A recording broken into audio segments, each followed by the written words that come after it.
guys, I got the idea to do like a mini series about things I would do differently in my 20s based off of a TikTok that I did. And then my friend was like, you should just do like multiple videos with tips for women in their 20s that may watch your videos for things that you wish you knew in your 20s. Because if you guys don't know, Drea is a woman of a certain age. I'm 43, so I've lived a life. I have many different things that I've gone through, different stories to tell. I think I'll do this maybe throughout the rest of Vlogmas. I'm not sure, because there's a lot of shit that I wish I knew before, like, going through it in my 20s. I'm putting on Smashbox Photo Finish Primer.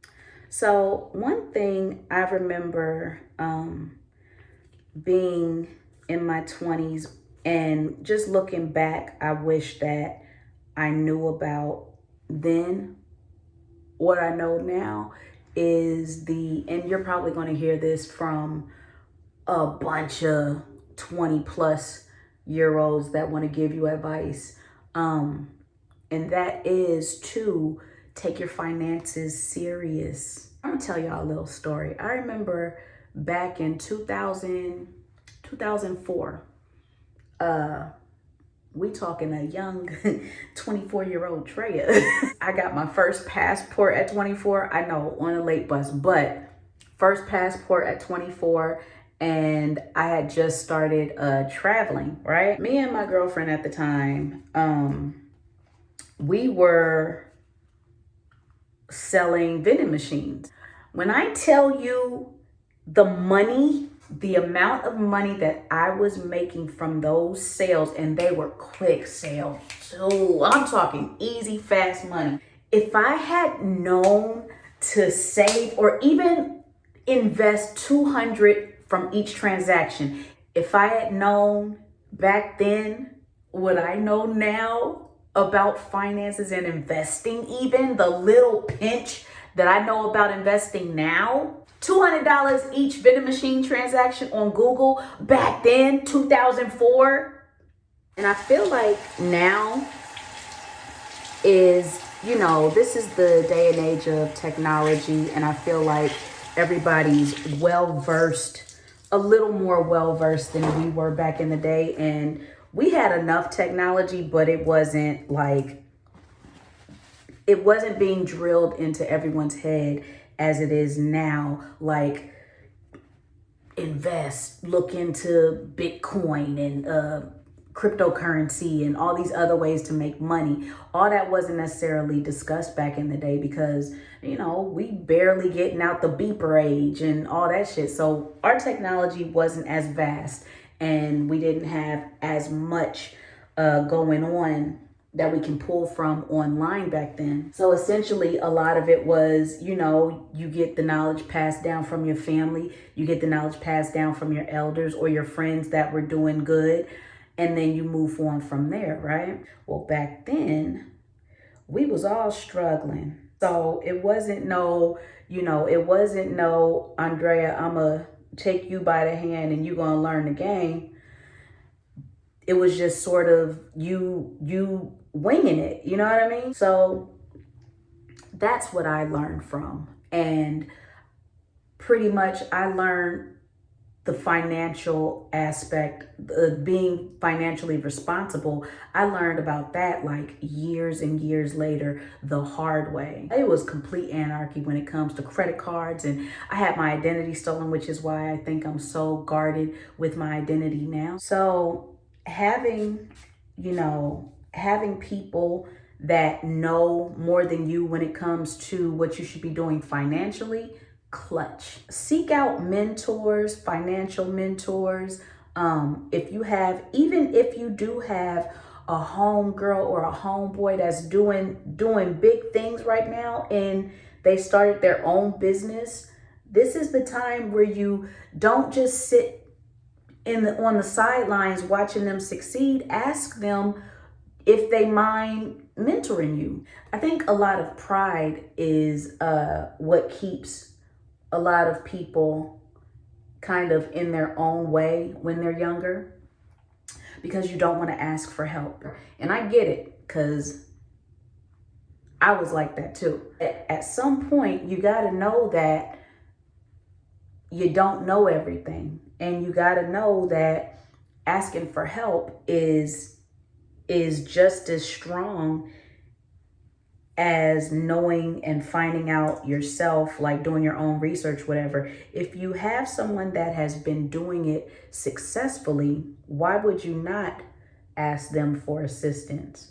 I feel like that's where a lot of us kind of take ourselves out the running with a lot of things, because we don't want to ask for help, or we think that we're above help, and we think we're above learning because we think we know it all. If you are just now getting into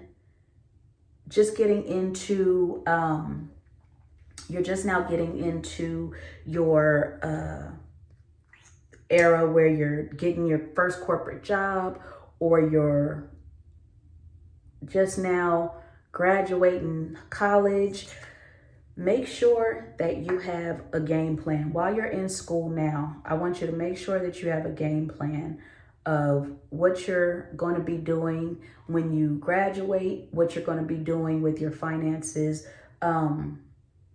as far as investing, because you're not too young to invest. I'll put some, when I first started investing, I started using just easy investing tools from my phone that I could do, like not high dollar percentages all at once, just to buy some stock or whatever.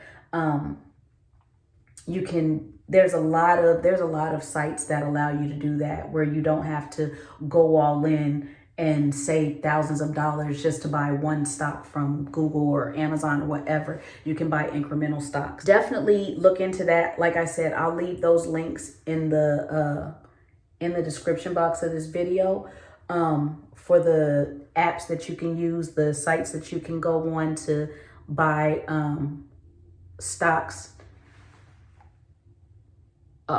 where you could buy stocks in increments. If you do have parents that are well off and all that stuff, this is the time for you to start asking what they can do to help you out as far as an education. Not mommy, daddy, give me money. It's how did y'all make y'all money? Teach me the game, Ghost. Show me how y'all made y'all money, because I want advice on how I can do the same. Parents, they would eat that up. Like, show me how you made your money so I can do the same, so I can invest my coins wisely as I'm getting my first corporate jobs, and I'm actually getting real big ass paychecks, and not the paychecks from, typically our first jobs as teens are fast food jobs. It's different now, of course, but back in the day, our first jobs were typically fast food jobs. So, a lot of us wasn't making big money to invest. But the moment that you hit your 20s, that's when you start getting, jobs that pay more, jobs that, what am I doing? That didn't do nothing. You start getting jobs that pay more. You start doing more with your money because you have more money to do more with. Just start asking people that you know that are well off. I'm wanting to learn how to do more with my money. I want to make more money. Can you teach me? This is the time for you to be humble. This is not the time for you to be arrogant. A lot of 20-somethings are arrogant. I was an arrogant 20-something. This is the time for you to soak up as much as you possibly can, if not 20s, before you hit your 20s. All those years where you're just growing into yourself are the times where you need to soak up as much as you possibly can, as fast as you can, because once you hit your 20s, it's hard and it's fast. I'm just using Fenty Mocha Mommy as an eyeshadow. It's never too early to start learning about how to handle your money as you get older. In your 20s is the perfect time, because you're doing your first set of transitions that you'll do throughout your lifetime. This is the time where all eyes are on you because you're shifting into your first stage of you know, this is responsibilities that will be carried on by yourself moving forward. If you are living at home, soak in the game. Save your money. You are living at home for a purpose. If you're going to be staying there through your 20s, you're there for a purpose, right?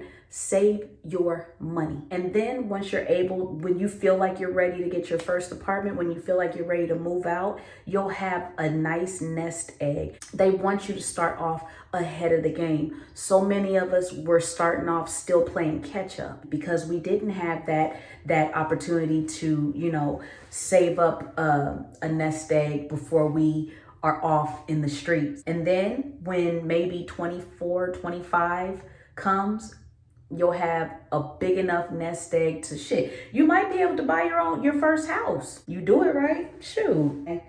This is the time to do it. Don't wait. Don't think that you have time. Please don't think that you have time, y'all. If y'all don't take nothing from this video, do not wait. Do not think that you have time to do whatever you're thinking that you're going to do. Don't think, I'll do that later. I'll do that when I hit my 30s. Okay, you're going to regret it. Okay, going in with that OG raisin from MAC. I feel like all these years that I've been, I don't want to say doing my makeup on YouTube because, girl, what? No. I used to do makeup tutorials, but I look at those and I'm like, what was y'all learning? Oh, honey, we was walking around looking crazy, y'all. Nobody stopped us back then either. That's the cold part about all this. I truly appreciate y'all. Drea, do another makeup tutorial. I'm like, you know what? This is coffee. This is Glow With It from MAC. What we doing tonight? We doing a red lip? Do I want a red lip, y'all? No, we gonna keep it neutral. And this is e.l.f.